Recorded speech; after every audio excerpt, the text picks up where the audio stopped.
हर हर महादेव, ओम नमो शिवाय, सांब सदाशिव। आइए श्रद्धा और भक्ति के साथ श्रावण मास की पावन कथा के 17वें अध्याय पवित्रारोपण का श्रवण करते हैं। भगवान शंकर जी ने श्री सनत कुमार जी से कहा, हे देवेश, अब मैं तुम्हें शुभ पवित्रारोपण के संबंध में बताता हूँ। पहली सप्तमी के दिन अधिवासन कर अष्टमी के दिन पवित्रारोपण करना चाहिए। जो जीव पवित्रा बनवाता है उसके पुण्य का फल कहता हूँ। हे विप्र, वह एक महाव्रत दान तथा सब तीर्थ विसेचन का फल प्राप्त कर लेता है, इसमें कोई संशय नहीं, क्योंकि सर्वगता शिवा सब में निवास करती है। अतः ना तो आदि दुख, पीड़ा और व्याधि होती है, ना उसे शत्रु का भय होता है और ना ही उसे ग्रह पीड़ा सताती है। हे विप्र, नर तथा राजाओं के पुण्य की वृद्धि करने वाला इससे बढ़कर दूसरा कोई साधन नहीं है।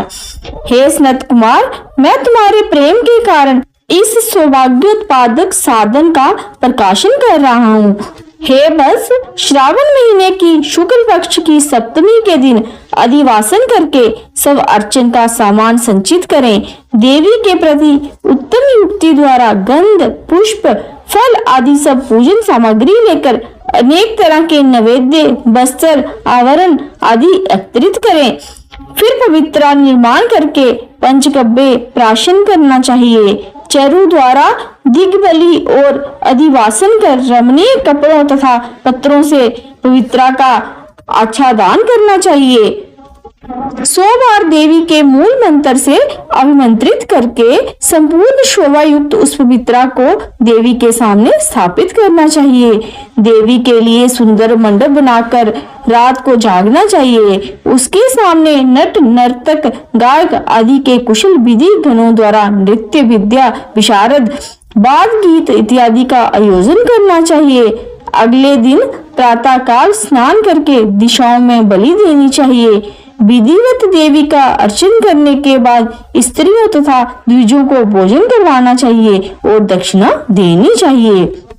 हे सनत कुमार, यथाशक्ति नियमों का पालन कर राजा को स्त्री, जुआ, शिकार और मांस का बड़ी दृढ़ता के साथ त्याग करना चाहिए। द्विज तथा आचार्य को स्वाध्याय का, वेश्य को खेती और व्यापार का कार्य 5-7 दिन बिल्कुल ना करना चाहिए। ऐसा ना कर सके तो केवल 3, 1 या आधा दिन अपना कारोबार बंद करके केवल देवी के ध्यान में अपने मन को लगाना चाहिए।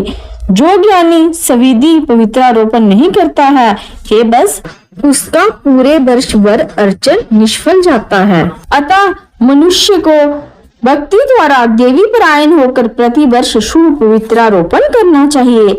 कर्क अथवा सिंह का सूर्य हो जाने पर श्रावण मास की शुक्ल पक्ष की अष्टमी के दिन देवी के लिए पवित्रारोपण करना चाहिए। इसे ना करने पर दोष होता है, क्योंकि ये नित्य क्रम है। श्री सनत कुमार ने पूछा, हे महादेव, आपने जो पवित्रारोपण कहा है, हे प्रभु, इसके निर्माण की विधि ठीक तरह से मुझे बतलाइए। भगवान शंकर जी ने कहा, हे वत्स, रेशमी वस्त्र कुश जा कान से निर्मित जा ब्राह्मणी द्वारा रुई से सूत कताना चाहिए। सूत्रों को त्रिगुण कर पुनः त्रिगुणित करने पर उनकी 360 संख्या होनी चाहिए। 360 सूतों को उत्तम, 270 को मध्यम और 180 सूतों को अधम कहा है। 100 ग्रंथि का उत्तम, 50 ग्रंथि का मध्यम तथा 16 ग्रंथि का पवित्रा कनिष्ठ होता है। जब 6, 3, 4, 2, 12, 24, 12, 8 ग्रंथि का कनिष्ठ पवित्रा होता है। देवी प्रतिमा की नाभि तक सीमित पवित्रा कनिष्ठ, जांग तक मध्यम, जानू तक की पवित्रा उत्तम होती है। उस पवित्रा की सब गांठों को केसर से रंगना चाहिए तथा सर्वतभद्र वेदी पर देवी का अर्चन करके देवी के सामने कलश या बांस पत्थर पर पवित्रा रखनी चाहिए। 3 सूत्रों में ब्रह्मा, विष्णु और शंकर का आह्वान करना चाहिए।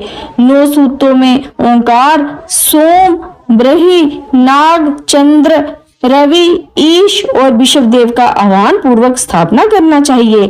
अब मैं ग्रंथियों में देवी की स्थापना की विधि कहूंगा, तनिक ध्यान पूर्वक सुनो।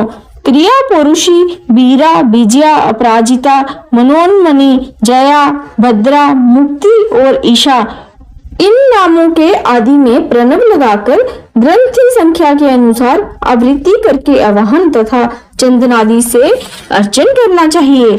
धूप देकर प्रणव द्वारा अभिमंत्रित कर देवी को पवित्र रोपण का विधान मैंने तुमसे कहा है।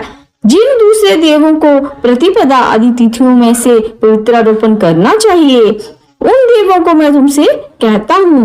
गणद, श्री गौरी, गणेश, चंद्रमा, गुरुजन, भास्कर, चंडिका, अम्बा, वासुकी, ऋषि, चक्रपाणि, अनंत, शिव, ब्रह्मा और पितर, इन देवों का प्रतिपदा आदि तिथि में अर्चन करना चाहिए। ये पवित्र रोपण प्रधान देवों का है। उनके अंग देवों को 3 तार वाला समर्पण करना चाहिए। भगवान शंकर जी ने कहा, हे सनत कुमार, सावन मास के दोनों पक्षों की नवमी के दिन का जो विधान है, अब तुम उसे सुनो। हे बस, नवमी के दिन यथाविधि कुमारी नाम वाली दुर्गा का अर्चन कर व्रत करके दूध तथा शहद मिला हुआ भोजन करना चाहिए। या दोनों पक्षों की नवमी को उपवास करके कुमारी नाम वाली चंडिका का निरंतर पूजन करना चाहिए। चांदी की प्रतिमा बनाकर उसमें भक्ति द्वारा दुर्गा पापनाशिनी का कनेर के फूल, गंध, अगर, चंदन, दशांग, धूप और लड्डू द्वारा पूजन करना चाहिए। कुमारी को भोजन करवाकर भक्ति से ब्राह्मण और ब्राह्मणियों को भोजन करवाना चाहिए। फिर मौन हो बिल्वपत्र भोजन करना चाहिए। जो मनुष्य उत्तम भक्ति द्वारा दुर्गा की पूजा करते हैं, वह जहाँ निवास करते हैं उसी परमोत्तम लोक को जाते हैं। हे विपेंद्र, मैंने तुमसे ये नवमी का विधान कहा है। ये प्राणियों के सब पापों को नष्ट करने वाला, पुत्र पौत्र आदि की वृद्धि करने वाला, सब संपत्तियों को देने वाला और अंत में सद्गति देने वाला है।